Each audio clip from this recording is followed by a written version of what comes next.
د ویډیو لیدونکو اوریدونکو السلام علیکم ورحمت الله وبرکاتو. الله دې وکړي چې ټول روغ او جوړ یاست. نن یو ځل بیا تاسو ته د لونګو باره کې یوه نسخه ښیم چې هغه د سابندۍ مرض لپاره ډېره فایدهمنه ګټوره ده. نو هیله لرم دا ویډیو تر پایه راسره وګورئ او شیر یې هم کړئ تر څو نور مسلمانان هم ګټه ترې واخلي.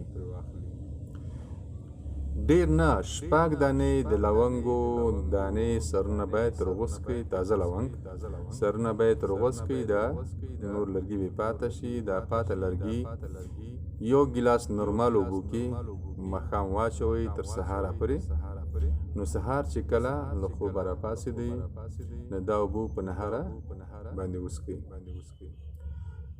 دغه نسخه باید تر 15 ورځو پورې مسلسل وڅښل شي. دا چې وڅښل شي نو انشاءالله شفا به خدای درکوي او سبب به دا د لونګو دانې. نو ملګرو ویډیو سره شیر کړئ تر څو نور مسلمانان هم ګټه ترې پورته کړي.